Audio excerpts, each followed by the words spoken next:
Hi guys, Michelle here. Welcome back to the Traveling Epicurean. I'm so excited today because I'm here with my friend Lisa. She's an amazing Hungarian cook and she is going to share with us a family recipe for cabbage and noodles. Oh my gosh, I can't wait for you to start making this. Okay, it can be called cabbage with noodles. Our family calls it rags and fleas. My grandmother called it kapusta, which just means any dish with cabbage in it. So what did you say? It's half Hungarian, half Polish? The sausage in here is Polish. This is always the secret recipe in any Hungarian dish. Yes. We test with little cookies when children are very small, under a year. If they eat these cookies and love them, we know they're truly Hungarian. And so, what is this? This is going to be for the noodles. Okay. That's going to be for the noodles. And this is your secret ingredient? Well, you'll see it in there. Okay. So. All right. Where we're going to just use this. Okay. And this came from the Salem market. Now, this is kielbasa? This is fresh kielbasa, not smoked kielbasa. Yeah. All right, I can't wait to get started. Let's show everybody what we're going to need to get this going. Okay, Lisa, now what do we have here for ingredients for this lovely cabbage dish? We have fresh kielbasa. Okay. And this comes from the Salem market. So it's the sausage, 2 onions, and a small to medium head of cabbage that you washed and cleaned. And that was about a pound and a half of that pound sausage? and a half. A pound and a half is perfect. And then I see a beer over here. Are we drinking that? Or are we cooking with that? We can drink some of it if we want. It's only beer. So a little sip for us. It'll only go so far. It'll only go so far. Some spices that I make. We have a bag of noodles. These are extra wide egg noodles. You can get those anywhere. And then poppy seeds. And then poppy seed goes with the noodles. Yes. Okay, very good. All right, I can't wait to get this going. So that's 1/4 cup of olive oil. Yeah, 1/4 cup. And that's on medium low? Yeah, medium high. Medium high. Medium high. Medium high. Okay, very good. So we'll just put the sausage in. Okay. Okay.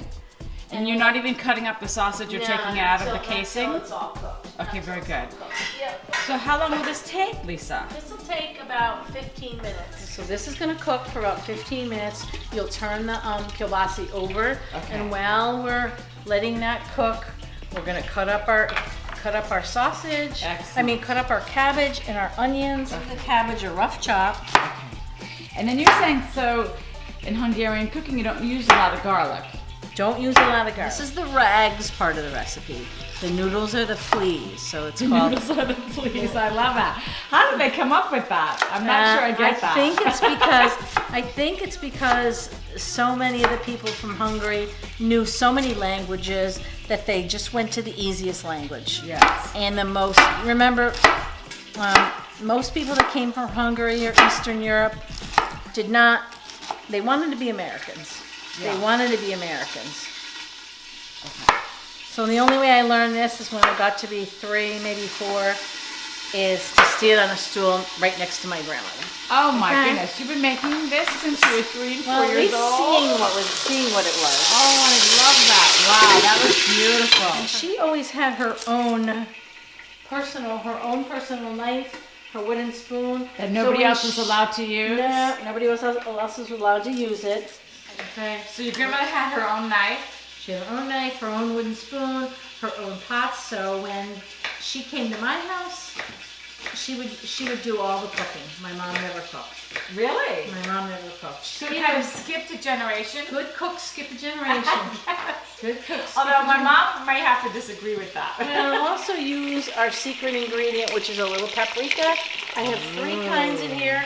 This is from Budapest, and this is from just a regular market. This is hot, so you want to be careful using that. So I'm going to turn this over one more time, and then pull it out of there. Okay. A little bit of the fat from the kielbasa, plus the olive oil. Yep. That's coated the pan in there. Yep. I tell you, it smells so good. And when we smell the onion and the cabbage together, it's just going to be wonderful. If you're a wine drinker, you could use a little white wine, probably 8 ounces or so. Okay. So that would be like a cup of alcohol, a cup of wine. I'm going to dump the whole beer in. Okay, very good. And you might want to drink some of it. Of course, we need a little sip, a little pour. So there's about 1 sip there. Okay. 1 little mouthful. So we're going to let that go. We're going to fight over that sip?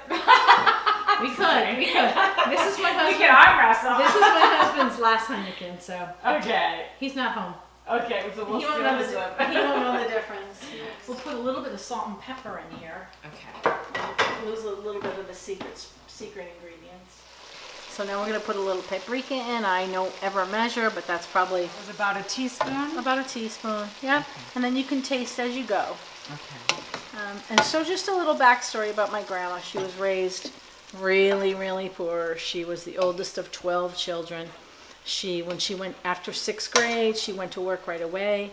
She was a nanny for the only doctor in Fairfield. Oh my goodness. And she came home every Sunday. She got to spend Sundays home with her family. So my grandmother was raised really, really poor. She didn't make it past 6th grade because she had 11 siblings to take care of. 11 siblings. 11 So she siblings. was the oldest? She was the oldest, and she was actually for a while the main money maker in the family. Wow. So yeah, her mom had to stay home and help with the children, and she didn't make it past the 6th grade because she had to go right to work. Wow. So at that time, going to high school was like going to college now, or even getting a master's degree. Sure. All right, so let's check the noodles. All right. A couple of teaspoons of salt. Okay. That's about 1. That's about 2. Absolutely. Okay. And people like the noodles, and you'll see why in a minute. And we're just cooking away.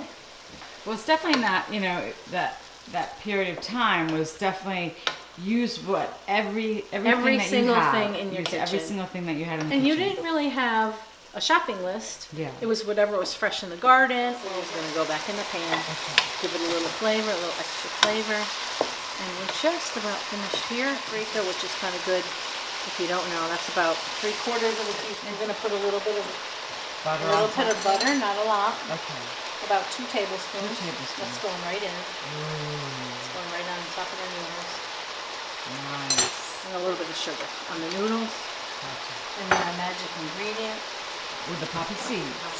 And I'm pretty generous with the poppy seeds. About So a that's about a tablespoon, 2 tablespoons. 2 tablespoons. 2 tablespoons. That's gonna give it some That'll wonderful give flavor. yeah, some nice sweet flavor. This is kind of an end of summer dish when the cabbage is ready. Yeah, Unless everyone's got their veggies, yeah, you know, abundant in their gardens. yeah. So again, my grandmother was the oldest of 12 children. Yeah. And she had 9 brothers. She had 9. She had 9 brothers and 2 sisters. Her Boy, brothers. that was hard getting a date. Did they like give her a hard time? She was married twice. Oh my goodness. She was married twice. Yeah, so she had 9 brothers, and they all worked shift work. Wow. One was a police officer, one was a firefighter, and she had 3 or 4 brothers that owned gas stations on the Mayor Parkway. They would come to her home all hours of the day and night to eat. Oh, how fantastic. So she always what an had incredible woman. 2 pots of food on the back, and then soup, and then in the front she had oatmeal. So she was Really? feeding people the whole all time. the time. All the time, and she just loved it. Right. This is so good. I love this cabbage. Thank you so much. Oh, you're welcome. You're such a sweetheart. Come back And- anytime. Well, we're gonna come back hopefully for that chicken paprika Yep. recipe because I really would love that recipe Yep, too. yep. And this is absolutely delicious. You can find this recipe at thetravelingepicurean.com. Can't wait to see you guys next week. Ciao!